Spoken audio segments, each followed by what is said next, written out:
What's going on, Badger fans? On today's show, we're talking Brian Smith recruiting. Brian was right. Let's talk about that, plus a couple big tight end prospects coming to campus on Wisconsin. Let's go. You are Locked On Badgers, your daily podcast on the Wisconsin Badgers. Part of the Locked On Podcast Network, your team every day. What is going on, Badger fans? Welcome to Locked On Badgers, your team every single day. I really do appreciate everybody tuning in. Today's episode is brought to you by LinkedIn. LinkedIn helps your team find the right people for your team faster and for free. Post your job for free at linkedin.com/lockedoncollege. Terms and conditions do apply. We are bringing on our recruiting insider, brought to you by LinkedIn. He is Brian Smith. And normally this is a recruiting show, which we are going to talk some recruiting. But about a month ago, Brian was on the show and he said, listen, people need to slow down on this Wisconsin hype train. I'm putting words in your mouth, but this is the context of it. They're going to win maybe 7 games this year, maybe 8. And I pushed back, Brian. I said, I don't know. The schedule's really bad, Brian. I think you're underselling it. You were right. Here's the deal, man. In the history of college football, and Wisconsin's got a really good staff, so be careful how somebody takes this. Even guys that won titles, sometimes multiple, in their first year, their teams were not very good. They just weren't, and the records prove it. I'll give you a few names: Bobby Bowden, Lou Holtz, Jim Tressel, Urban Meyer. They were bitching and moaning at Florida his first year. They won the national title second, but I mean, it's just system getting in place in football when you have 11 guys trying to do one thing. It's not easy, and all the different guys on a squad. It's just different. Like in hoops, if Wisconsin wanted to, and they kind of changed their ways administratively, they could cut some guys, go out in the portal, go high-end NIL, and they could be a top 4 team in basketball overnight. Can't do it in football. There's 85 freaking guys on scholarship. It is a long and slow process. And Wisconsin's administration is not going to allow you to do it like what Auburn or Ole Miss do. They don't care how they get there at those schools. They don't. Win now, do it, whatever. We're just going to turn a blind eye. That's not how Wisconsin rolls. It's going to take a while, but they have the right guys there. It will just be slower than what Badger fans want to hear. Well, and that's the other thing you mentioned when we talked about this. We haven't really dove in on it, but we danced around it. You said, hey, it's not going to happen right away, but you emphasized, I love the people they brought in, and it's the right staff. Like, so this view doesn't alter your opinion of the hiring of Luke Fickell or the staff whatsoever. It's exactly what I expected.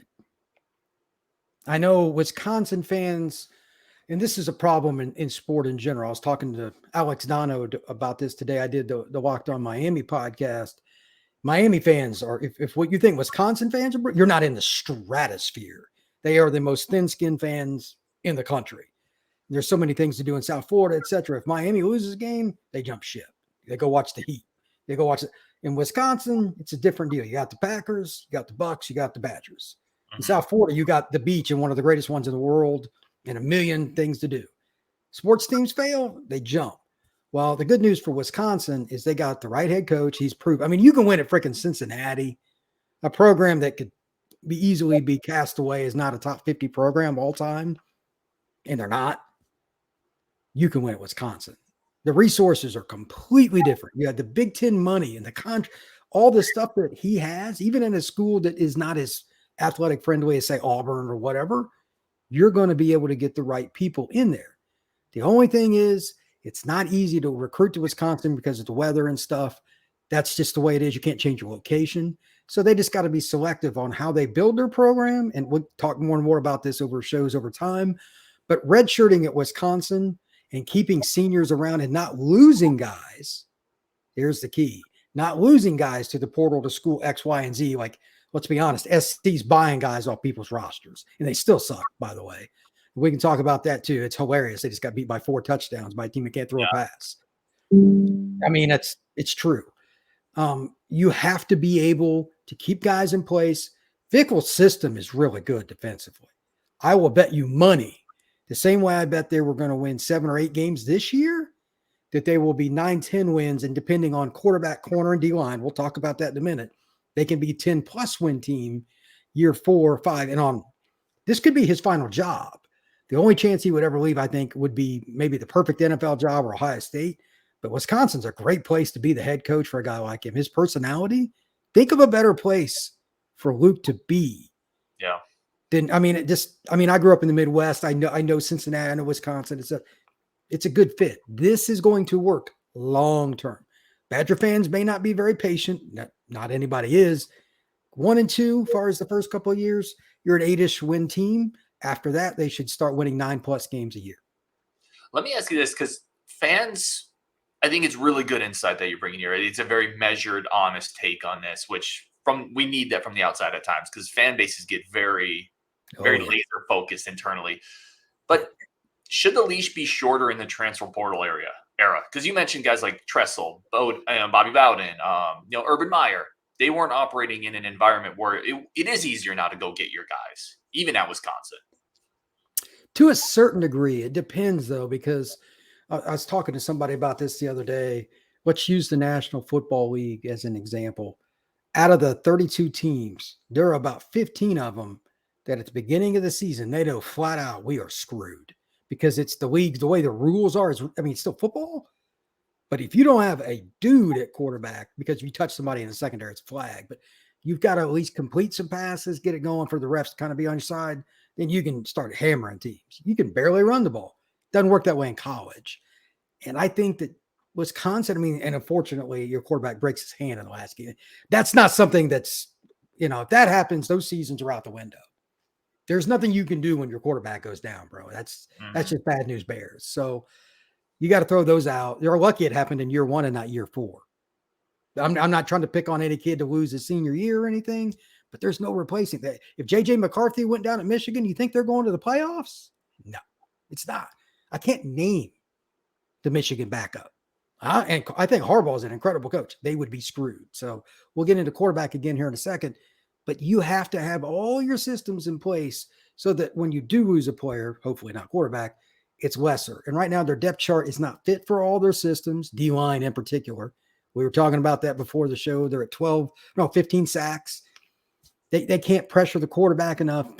Who's the best corner for the Badgers? And do you think he's a first or second round pick? No, he's absolutely not a first. And it's Ricardo Holman, and he's been really good by Wisconsin standards. He had a pick 6 a week ago, but first or second round pick? No.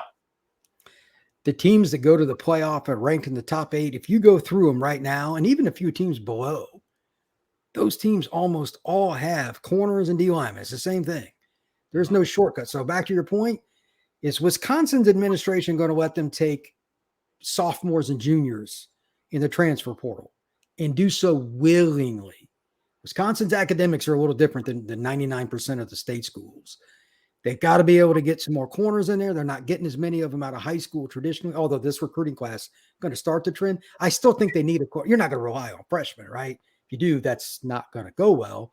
You've got to be able to get a transfer portal guy at corner and a pass rusher. But guess what? There's 133 teams in the FBS. You're one of 133 teams looking for the exact same thing. It's hard, man.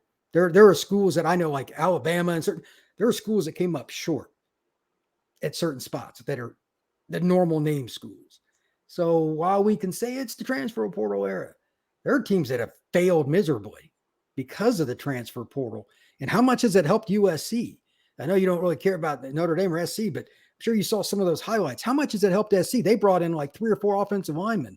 They got annihilated. Yeah. You have to develop your players through your recruiting first and foremost. The transfer portal, when you're a program that's at 5 to 8 guys, that's when you're good. Like Notre Dame does that. Michigan will do that. Penn State, they'll take a handful of guys. They're kind of on that cusp. Okay, let's fill a gap. Wisconsin's not to that point yet. I think they need to take 10, 12. And that I'm concerned that the administration's not going to like that much. And I don't know. You'd have to answer that. And I'm curious to your take on it. But the next couple of years, that would behoove them to do it. And then you can start dropping it down to that 5 to 8 range and just fill gaps. Yeah, I think your point is dead on, though. The transfer portal is not the quick fix that all fans think it is. No, it's not. It is a Band-Aid in certain spots, but you got to find the kids out of high school. You got to develop them. You got to recruit them. All right, coming up, I want to continue on this. Coming up, we're going to talk about that Iowa game a little bit. Brian, has some thoughts on the defensive line, the rushing defense, and that game in general. We're going to talk about that next on Locked On Badgers. But first, today's show is brought to you by our good friends over at LinkedIn. LinkedIn is America's #1 job hiring platform. It's something I've used personally to build my network of people that I want to stay in contact with professionally. It's something my company uses. They have great tools to get all the people that have no business interviewing for your job. It doesn't let them in the door, right? Screening tools get the right people in to interview for your job the first time. Saves everybody time. And if you're saving time, you're saving money. That's what LinkedIn does. That's what they're here to do. And there's a reason small businesses continue to rank LinkedIn as the #1 hiring platform in comparison to all their competitors. There's nothing like it. They are at the top of the standard. LinkedIn Jobs, we have a great new offer.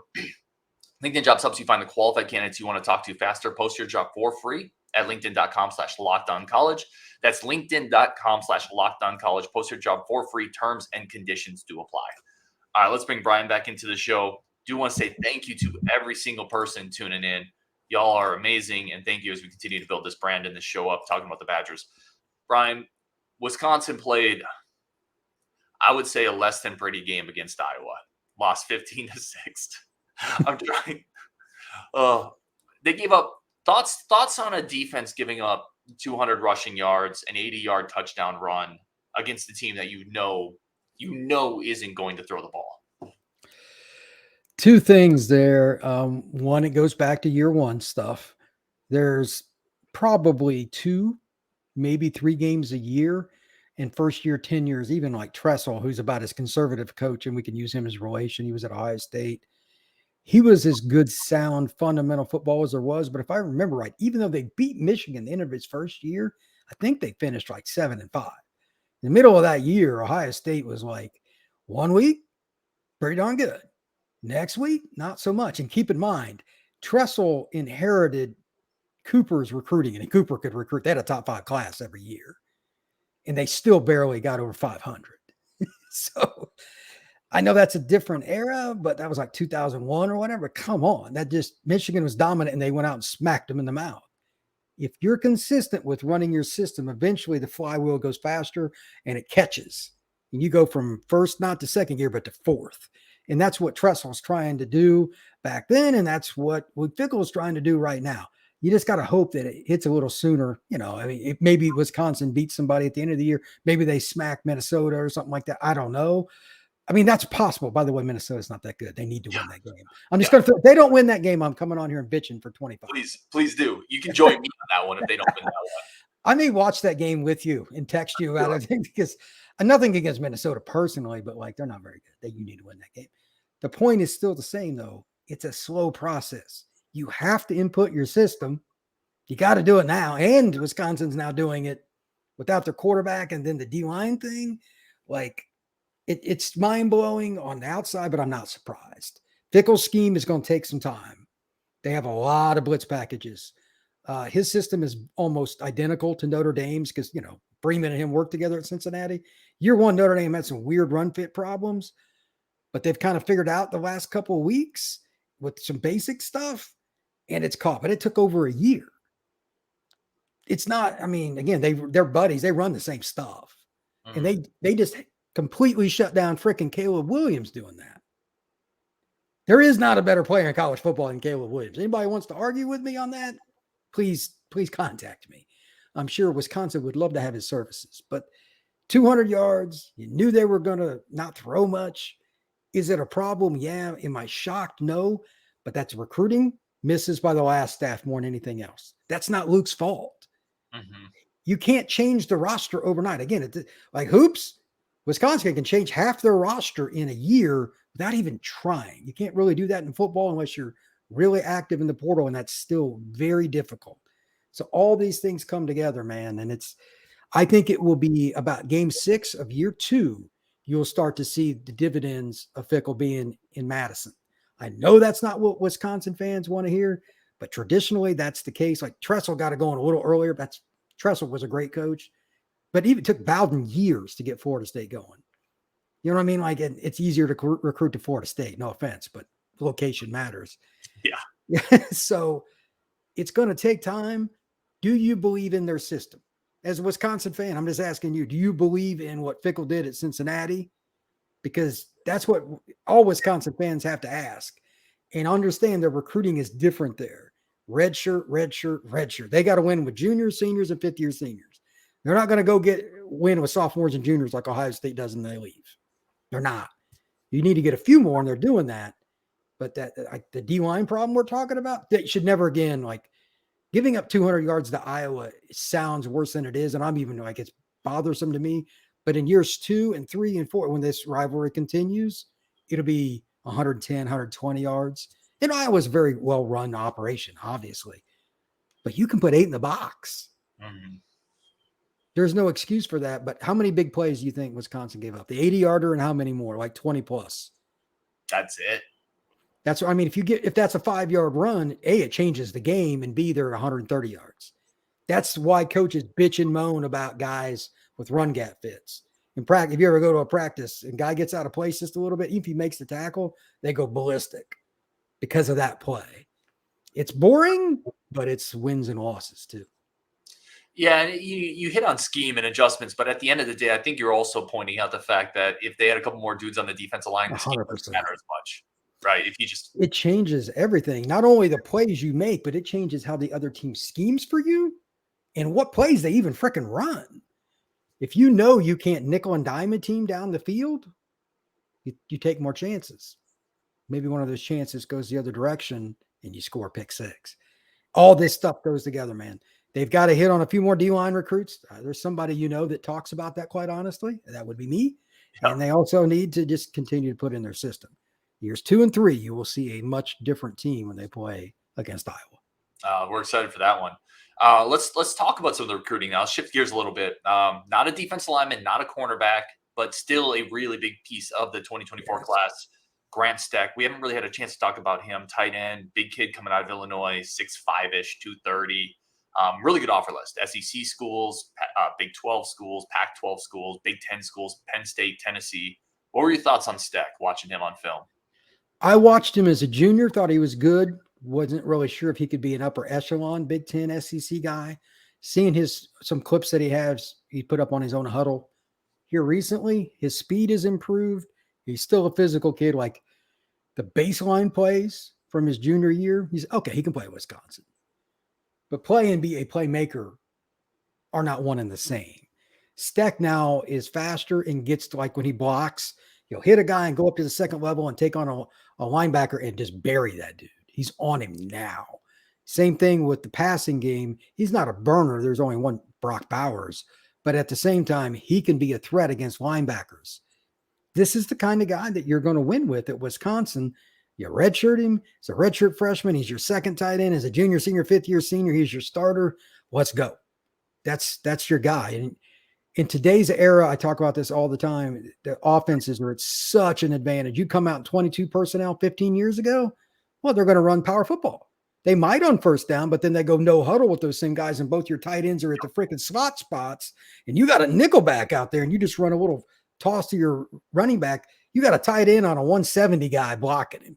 That running back's going to have room. That gives you the opportunity to do both of those things, which fits Fickell's offense to a T. This is the kind of player that won't get stats, but helps you win games. That's bottom line, brother. Yeah, I liked him a lot. And it's a lot of what you hit on. It feels like the piece that you can move around and do. He's your 3-down tight end. He can block, 100%. He can catch the ball. He's physical.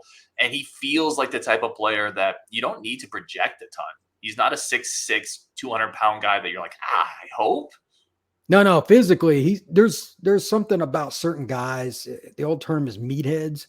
I'd bet my bottom dollar that he sees the weight room on a regular basis. He's put on good weight. Not a ton, but like he's streamlined his body a little bit and he's twitchier. He's got more explosion. He's got natural size. God gave him that. He's 6'5-ish, give or take, but he can run and change direction. When you're that big and you can run and change direction, you can pretty much pick your sport. He could have done any track. He could have been a basketball guy and played like D2 or something. He's a good athlete. So yeah, Wisconsin's going to do well with Mr. Grant Stec. Yeah, excited about him. Coming up, we're going to talk about one more tight end prospect, a 25 kid that I think is a big-time talent, but I'm going to get Brian's take on that. He's been to Madison. That's coming up next on Locked On Badgers. But first, a quick break for our friends of the show over at Prize Picks. Prize Picks is the fastest-growing DFS in America, and it is super easy to use. there's so many daily fantasy sports where you're competing with thousands of other people who seemingly have all the time in the world. They're crunching numbers, and you have no chance if you can feel it. Prize Picks isn't that. Prize Picks, you are picking between 2 and 6 players, and you're just getting the stats, just over or under passing yards, rushing yards. This last Sunday for football, I was under Brandon Ayuk, under Brock Purdy passing yards. I thought the conditions were really bad, and I won. That was it. It's as simple as that. You don't have to compete against anybody else, just you against the stats, over or under 2 to 6 players, and it's really fast. In under 60 seconds, just a couple clicks, you can be on your way with your picks. It's as simple as that. Easy payouts. Prize Picks is incredible. They've changed the daily fantasy game. Go to prizepicks.com/lockedoncollege. Use code LockedOnCollege for your first deposit match up to $100. That's prizepicks.com/LockedOnCollege. Use code LockedOnCollege for a first deposit match up to $100. Prize Picks, daily fantasy sports made easy. All right, let's get Brian back on. Brian, it is a good thing I did not use Prize Picks to take any Wisconsin Badgers offensive numbers in that Iowa game. Because the optimist in me would have went over. Let's talk about a 25 tight end, Ryan Ghea. I think I pronounced that right. His last name is Ghea, coming out of Alpharetta, Georgia. 4-star tight end, 6'5", 235 is what I have listed. That's a big boy as a 25 kid. Really good offer list. What'd you like about Ryan Ghea? I think he's Grant Stec at almost the same stage. But here's the one difference potentially for him. He's playing on the north edge of Atlanta. I know the program personally, been there. Like I told you before the show, walking onto Milton's high school campus is kind of like walking onto the University of Wisconsin. There's money out the yin-yang there, and everybody knows when they're playing Milton, like it's circled. He's getting everybody's best shot. Their quarterback's committed to Miami. They got kids that have been to A&M, Georgia, all over the place. Every year they got dudes. When you come into a college program mentally, coming from a spot like Milton, it's an easier transition. For Wisconsin to take a step up before we even get into Ghea's film, these are the kinds of schools they can win at, because that's a really good academic school too. You can win with this system that Wisconsin's employing on either side of the ball, getting kids from these suburban programs and private schools like this. Michigan did it for years under Schembeckler, etc. Wisconsin's kind of done it that way under Alvarez and some of the guys after. But getting some of the Southern kids like that, even if it's just 4 or 5 a year, it's going to change their program. So as a player, power, he will run you over. And he's a kid, when he gets the ball, is pretty nimble too. I don't think he's quite as fast as Stec, but at the same stage, they're almost identical. Like his film looks like Stec's did a year ago. This is a great trajectory. And again, he's coming from the right kind of program. Wisconsin needs to find guys like this every single year. Yeah, it feels like the 2 tight ends you mentioned when you go 22 personnel and you split out your tight ends into the slot. You get one of these guys flanking the offensive line on each side. That's a kind of a nightmare to have 2 6'5", 240 kids who block and run and catch the ball. Yeah, when you do that, and I've talked to defense coordinators about this, the slot position has changed everything because you don't know who's lining up where now. Used to be a tight end lined up at tight end. If he lined out wide, it's a trick play or they're throwing a fade. It was just A or B. Now it can be anything. He could be running a normal route. He could be blocking for one of the running backs on a toss sweep. He could be blocking on a screen or a swing pass. If you don't have somebody that is very good at getting off blocks and against somebody that's 250, good luck. It's creating mismatches. Teams, you can run a formation that you run every single week, but to play before the same personnel, you're in power, you go fast, they can't change. There's not much they can do to help you from the sidelines. You got a 180-pound guy maybe in front of a tight end. That's why Ghea can be so valuable. He may not catch a pass for Wisconsin in a game, be their best offensive player. It's hilarious, but it's how the game has changed. It's horizontal more than it is vertical. Well, and this feels like the type of battles that you kind of mentioned it Wisconsin has to be in. Ghea reported he has, he tweeted it out. He has over 40 offers at this point. Now, there's a handful of those that are Fresno State, Utah State, whatever, but there's a whole lot of major Power 5 programs in there. To get him on campus coming from Georgia, it just feels like a win to be in the thick of this battle for Wisconsin at this point. He is what I would call a bellwether recruit for what Wisconsin used to be, blending and molding into what they're going with. Refresh my, what's the offensive coordinator's name for Wisconsin? I always forget his name. Longo, North Carolina guy. Yep. He is a really good coach when it comes to balancing the offense, which Fickell wanted. So I thought that was a great fit. And they're still going to run power, but they're going to do it more from spread. A kid like this, he is going to be able to do all the things he did at UNC that made them a high-powered offense. But at the same time, it's easier to get that kid if you're North Carolina than it is Wisconsin. And again, it's proximity, that's the South, etc. Now we're going to see if Wisconsin can move their program up. I always talk and bitch and moan to you about corner and D-line. Well, you can do it in sections, though. You're not going to just go get 8 kids that are big-time defensive players from Florida, Georgia, Alabama suddenly if you're Wisconsin. You're not. But if you start getting a handful and the roster slowly changes, when these kids come on campus, what they do from the South, I can just tell this firsthand experience for 30 years. They're going to talk to other Southern kids that are on your roster. How did you like it? What are the problems, etc.? This is a great stepping stone to consistently getting those kids. And if you can't get Ghea, who's from a program that fits Wisconsin, how are you going to get kids from other programs that may not fit as well, but you need that player to get over the hump at corner and D-line? Probably not going to happen. This is a bellwether recruit for the Badgers. They need to get kids like this every single year and consistently increase the number of them over time. That's really well said. He is Brian Smith joining us. He is the Locked On's Recruiting Insider, brought to you by LinkedIn.com/LockedOnCollege. Brian, thank you so much. We will definitely set a date to watch that Minnesota-Wisconsin game together. There you go, bro. They might need to find a new Locked On Badgers host. That might be done. All right. On Wisconsin, we'll talk tomorrow.